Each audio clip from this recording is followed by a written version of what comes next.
All right, guys, thank you for joining me on Instinctive Addiction Archery. I'm Jeff Phillips. Got a good one here for you today.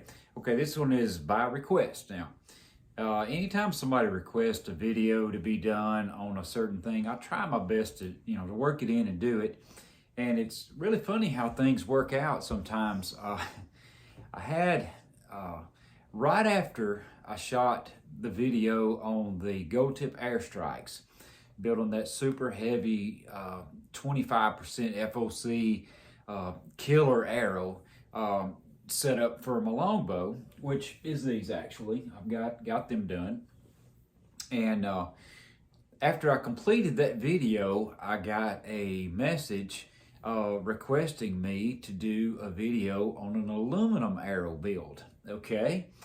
So I thought, okay, I'll work it in down the line just a little bit. Sometime I'll tinker with some because I haven't messed with aluminum arrows in a long time. Used to shoot them, regular, but just haven't done much of anything with them. Well, guys, I got to looking in the stash here, and I had about 4 dozen. That's right, I had about 4 dozen Easton Game Getter aluminum arrows.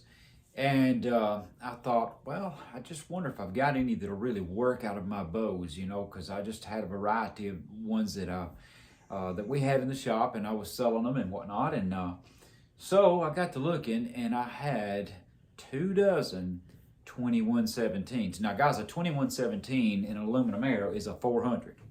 A 2016 is a 500. So those are the most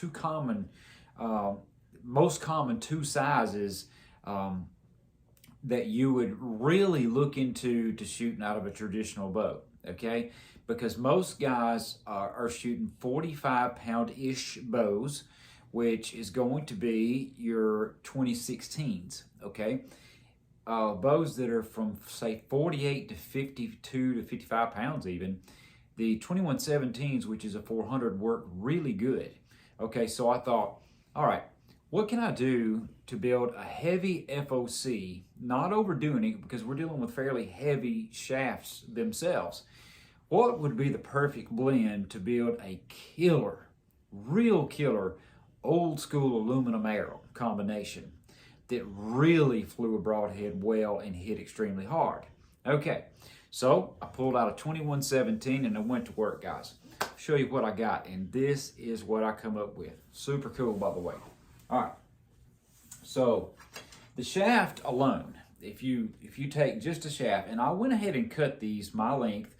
As a matter of fact, I cut them 28 3/4. I draw 27.5 inches at full draw, so I cut them 28 3/4, and it left me plenty because I shoot instinctive split finger, and it left me plenty. So I cut the shafts at 28 3/4. Took them out there, put them on the saw, zipped them off there, 28 3/4. Immediately I come in and weight them with no insert. All I have is the unibushing in the end for the nock, but no insert in it at all. Raw tube here. I said, well, let's just see what this thing weighs so we can kind of figure how can we build a 650 plus grain arrow, because that was kind of my goal. I wanted to be well above the 600 range. Maybe not to 700, but somewhere in the middle there's what I kind of had in mind for my 50-pound bow. All right, so what I come up with when I brought the shaft inside and weighed it here, 369 grains, 369.2 grains. All right, so that alone is a really good start. So I knew, okay, if I have a 362 grain arrow, it's not going to take a whole lot to get where I really need to be. Well, guys, let me show you what I come up with. You're going to like this, and I'm going to show you an actual build. What you can do to have a 675 grain arrow super quick, super easy. All right, which is this. Voila, there she is, guys. There she is, right there. This is the finished arrow. 175 grain tip, 100 grain brass insert. That's right, 100 grain brass insert, a wrap, 4-inch shield cut feathers, and a luminock. And Check this out, guys. The S nocks. The regular Easton signature nocks work perfect on these. Just perfect, man. I'm telling you. They are a perfect fit for these arrows. So I got excited because, guys, I love shooting lighted nocks. And I didn't know if I could even actually find a luminock that would work for a unibushing aluminum arrow. But the S nocks, the signature nocks, fit them perfect. Okay, now, as with all luminocks, I'm going to share this with you guys because I actually got a phone call asking me a question. One of my friends had just stopped into the local sporting goods store and bought him a pack of luminocks and was having a really tough time getting them in. So, I want to show you guys what you have to do. Very simple. When you have a pack of luminocks, now this is an X, this goes in a 204 diameter arrow. You will not get a factory luminock to go in very many arrows from the factory out of the box. They will be so tight that either a trad bow won't turn them on, or you're going to have a really hard time wiggling them, pinching them, trying to deactivate them, even with the little tool that you get with them sometimes, which is just a little rubber piece. It's not going to do it, guys. So I shared this with him, and I'll share it with you. If you buy luminocks, what you must do, and be very careful not to overdo it or to mess up your little coil that goes around there. It's a little tiny wire. But you want to take that thing in your hand, just lay it flat, and take any just kitchen knife or anything, nothing super sharp, but you know, pocket knife works fine. And just take that thing and just barely take that little burr off. If you'll look really hard, they've got a tiny burr that gets on them, and you have to sit here and shave that off. Doesn't take much. You can see the little flakes flying off of it. This is a brand new one here. That's all you're doing. And when you do that, guaranteed, problem solved. It will go right into your shaft and it will light up without effort. But it won't be too loose unless you take too much off. But you got to take that tiny little burr, little seam, if you will, in the plastic mold. You have to take that down so that it is not too tight, because this nock is designed to go in, push in, and make contact and activate, and to also be deactivated by simply pinching it and wiggling it. But the trick is you want it to activate as soon as the arrow puts, the string puts force on it. You want to make sure that it activates it. So in other words, I put a set in the other night. I'll show you guys. I put a set in the other night in a set of these Easton Legacies. And I went out, brand new out of the box. I thought, well, I'll just try them. And I spun them a couple of times, got them lined up with my cock feather like I wanted. They wouldn't come on. I shot them even out of a 50-pound bow, and they would not come on. So I pulled them out, shaved them just a little bit like I did, and now, bingo, they work like a charm. It's almost like a switch. Works so perfectly well, guys. Love them. So that's what you need to do with your lighted nocks, your luminocks anyway. All right, so with that being said, this arrow, the finished product, I am so happy with it. Now, I did bare shaft tune. I took the bare shaft, cut it 28 3/4 inches, and I put a 100 grain brass insert. 100 grain. These come from Three Rivers, guys. These are the brass insert Game Getter 2 400/2117 100 grain. That's what these are. And you get these through Three Rivers. Now, they only sell two of them, two different kinds. For their 500s, which are 2016s, and the 400s, which are 2117s. That's the only sizes you can get in the 100 grain from Three Rivers that I have found, which is fine because that's what I'm wanting. I'm running 400s out of my recurve, and I wanted to build an aluminum 400 spined arrow, okay, which is a 2117. So I took the shaft, cut it 28 3/4. I put the 100 grain brass insert in it, stuck a luminock in the end because the luminocks weigh about 25 grains. They're heavier than a stock nock is. And I bare shafted it. Guess what? The very first shot, it was absolutely perfect. As straight as it could be. It could not be any better. I was so happy that I didn't have to cut more. I didn't have to play with anything. And that was with a 175 grain tip. The reason I did that is because I have multiple packs of 175 grain VPAs that I'm going to be shooting off these. So that's why I went with a 175. Now, you can do whatever you want with your setup as far as your point weight, broadhead selection, whatever the case may be. But I'm going to show you what I did in the combination that I run out of a 50-pound bow that is absolutely perfect, guys. It's perfect as perfect can be, and it hits hard. Man, do these things hit hard. I had forgotten just how hard these things really do hit. And yes, it's a little bit slower than my airstrike was, but not a lot. Not really a lot.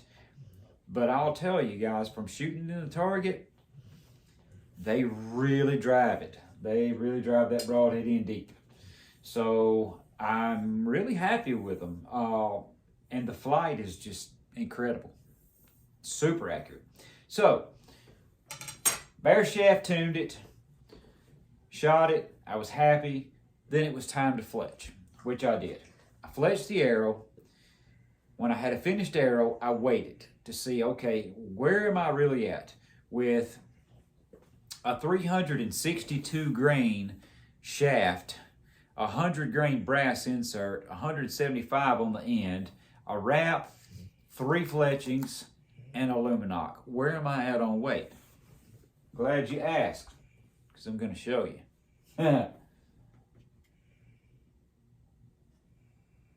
It's got some FOC going on too. I'm going to show you guys this. You'll like it.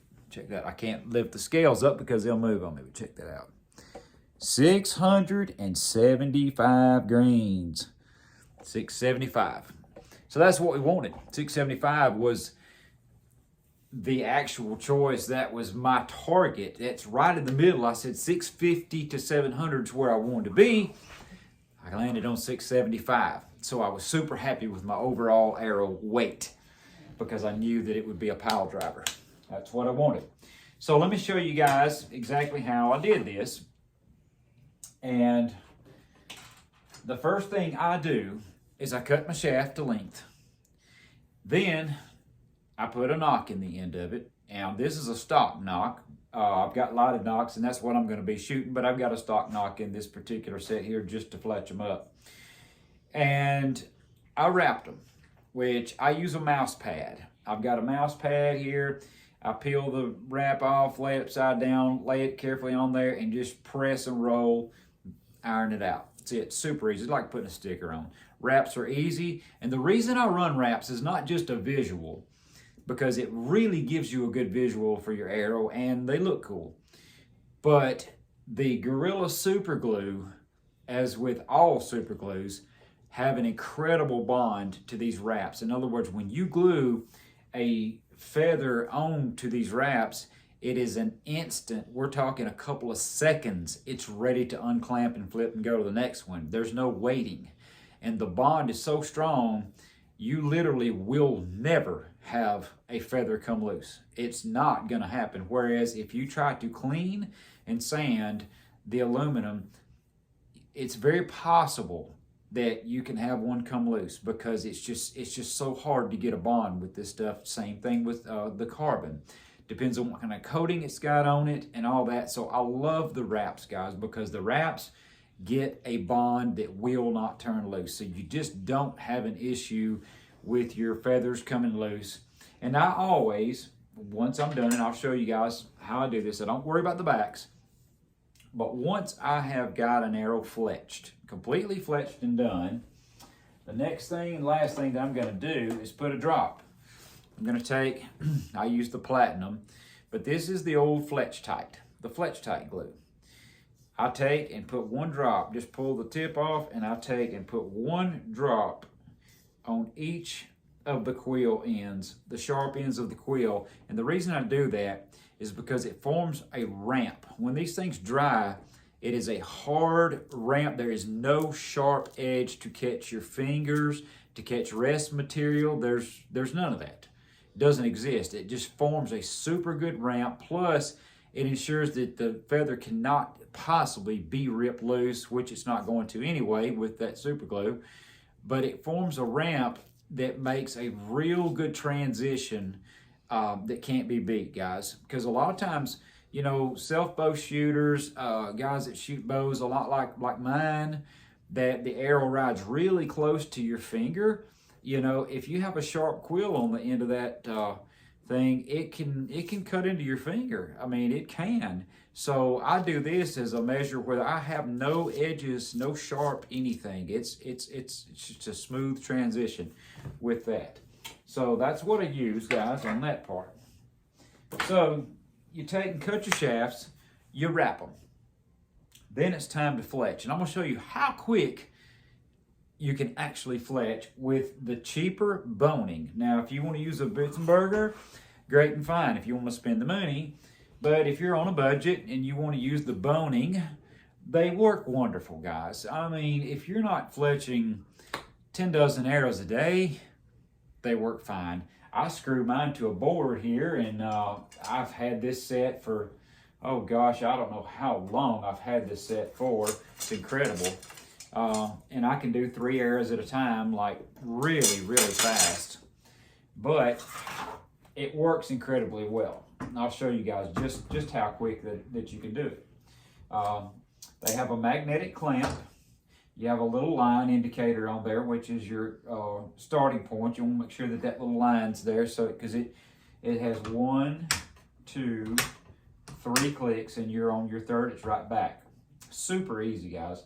So what I do is I lay mine in there, and I typically will turn my nocks, or I will orient my nocks just for looks, where the label is in the same spot and it matches the cock feather, but it has nothing to do with how the arrow flies. That's a question that's been asked me about arrows before. Does it matter? Well, unless you use spine-aligned arrows, no, because you don't know where the weak side and the strong side on the shaft is anyway until you bare shaft it and you mark it with a Sharpie.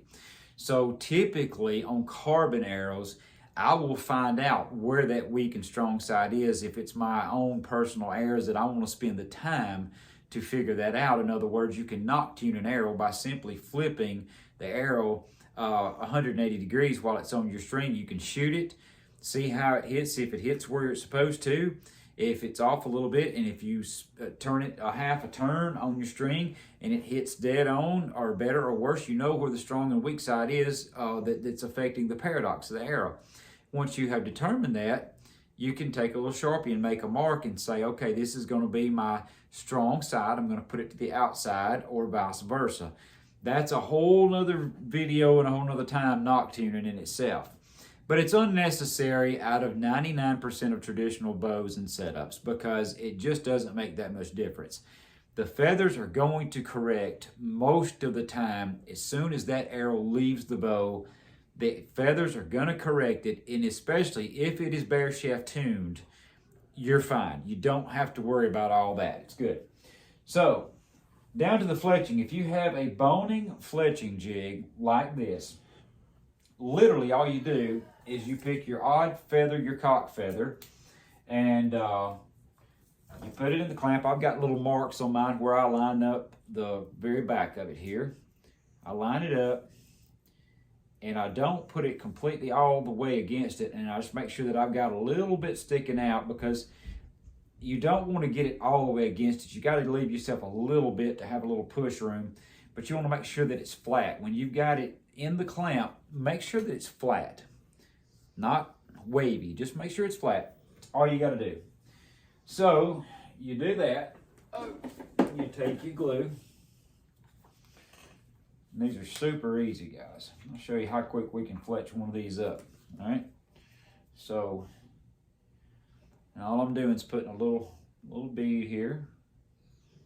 Get it started and coming out of there. There we go.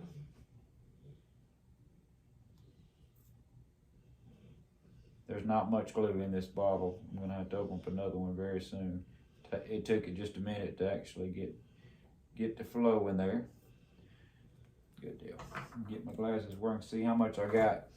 I'm just about nearsighted, guys, and it comes to the old reading glasses. I'm getting to have to depend on them, but seeing up close, it's just not coming out of that one. Let me get another bottle. Bear with me, guys. Bear with me. I think it dried up on the ends, what the deal is with that one. And you get this Gorilla Super Glue, you get this Walmart anywhere, and it's literally about the best I've ever used, honestly. I love it. Gorilla glues are just good, period. There we go, now we're cooking. Just put you a bead on there, nothing excessive, but you get a good wet bead on it. Take it, and I'll hit the butt, let it hit the magnet, go right down. That's it, just like that, guys. I was gonna turn it where I'm showing you guys. That's all you wanna do, let it make good contact. I give it 15, 20 seconds, maybe.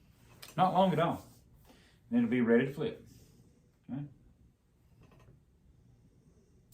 Bingo. She's on there. Now, we go to one of the color feathers that we're gonna use for this one.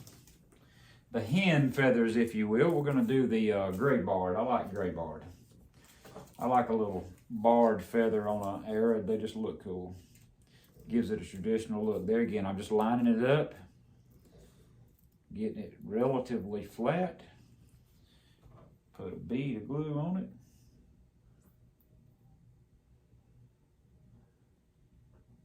You want to make sure that you got a good bead, but not too much.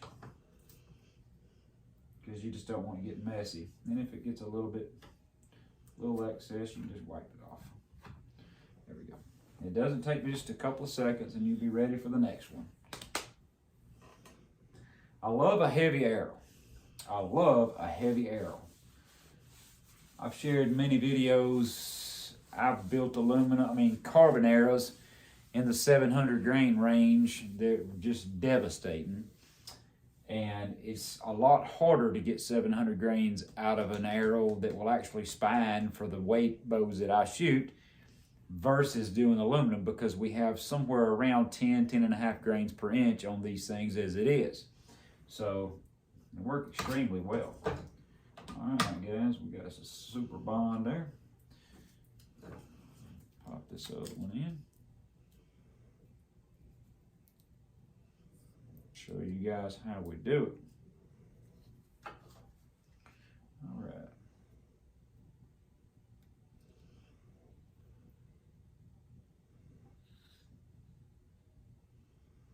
Good, good.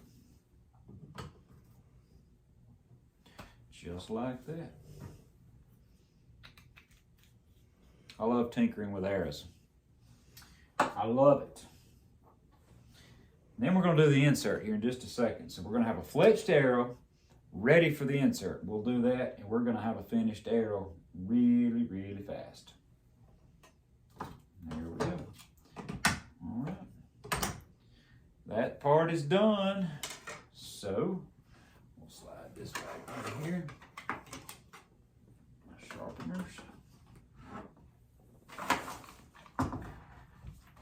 All right, guys. Now, we have, and I'll weigh this just to show you, we had 362 grains before, and that was just a raw shaft with no wrap and no feathers. Well, now we have 388 grains. We're up to 388 now. We haven't even put an insert or a point on it yet. So that's how we're going to get to our numbers. All right, so what I do, take one of the brass inserts. These are very easy. Taking me a brass insert and I'm gonna do, I'm gonna get one of these heads out here. I'm gonna actually spin one of these brand new heads, one of these new 175s. I'm gonna spin it after I get it in here and get this build done. All right, so what I do, as I showed you in the other video, guys, this is the Gorilla Glue Sticks in the craft department at Walmart.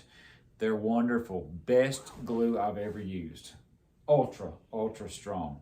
And you don't have to heat it very much. I'm gonna show you how I actually do this, guys. All right. Get a little bit of heat going on the old torch there. And all you want to do, I just barely heat my insert, just to kind of knock the chill off of it, and just barely get this thing melting. And you'll be able to feel what it takes to start getting it to go. And it does not take much at all. Very little. It's a good coat. I just touch it, put it in, and spin it. Spin it till it goes down all the way. Whoa, Lord, it spins like a top. Can you guys see that? Look at that. Oh my gosh. Let it cool there for just a minute. And it doesn't take long because we just barely heated this glue. So our cool down time is far less than normal until you can cleanly peel the little donut off of it. You want to make sure that it does cool and let it harden, because it makes that a lot easier. If you try to do it too soon, you'll just have to sit there and whittle it off. And I mean, it's just really, really tough to get it all off. So I let it cool good for just a couple of minutes there. And then it's super, super easy to remove. But we are about to have us a really, it's starting to harden now. We're about to have us a 675 grain killer arrow that will shoot incredibly well out of a 50-ish pound bow, because I've been shooting them out of my recurve. Shot them this morning for a while, and I was very, very impressed. Very, very impressed. And the good thing about aluminum arrow builds is it's cheap. When you compare what it costs you to build aluminum arrows, you can buy a dozen shafts for between $60 and $70, $75 on the high end. And your inserts, you may spend $20 to $25 for a dozen real good brass inserts at max. And your Luminox, they're going to cost you close to $10 a piece. They're expensive, but you don't have to have them. I just love them. I love to be able to see that arrow light up late in the evening. I like to see my shot placement. So what I do is I build these arrows really bright for when I'm hunting during the morning hours, say from pre-dawn till noon or whatever. I will use an arrow that does not have a lighted nock. I save them for the evening hunts because that's when you're going to need it the most. So anyway, she is good. She's clean. I'm going to double check my weight with a stock nock. Remember, the Luminock is heavier, but with a stock factory nock on this thing, 669 grains. Call it a 670, and we were at 675. So the Luminock is not that much heavier, just at a max 8 to 10 grains heavier. So there's not much difference in it at all. So that's where it's at. And if you were to go with a 200 grain head, which is very, very easily doable on any combination, especially if the arrow's cut short enough that it spines for your bow, you can put a 200 grain head on and add 25 grains to that thing, and you're sitting on a 700 grain arrow. So if you are scratching your head thinking, okay, how can I build me a 700 grain arrow and not spend a ton of money that's going to be a really hard hitting arrow? We'll build you one of these and put a 200 grain head on it. It's going to get there all day long and super quick and easy. So guys, that's how we do it. There is your finished product. Beautiful. I absolutely love them, and they don't cost a fortune to build. And anybody that has ever shot aluminum arrows will testify that there is not hardly anything on the earth any straighter and any more accurate than aluminum arrows. They are super accurate arrows. So guys, thank you for joining me today on Instinctive Addiction Archery. Glad I could bring this to you. I hope you've enjoyed it and hope it's been of a help to you. So I guess I'll see you guys on the next one. We are 2 weeks away from our hunting season. All of our friends are getting to hunt in other states. They're already in the trees killing deer right and left, and we're still having to wait a little while, but we have a really long season, so it's okay. So anyway, guys, I pray that everything we do bring honor and glory to the good Lord that's been so good to us. We love him, and he loves us with a love that we can never understand and gives us all things to enjoy. So guys, thank you for joining me. God bless you.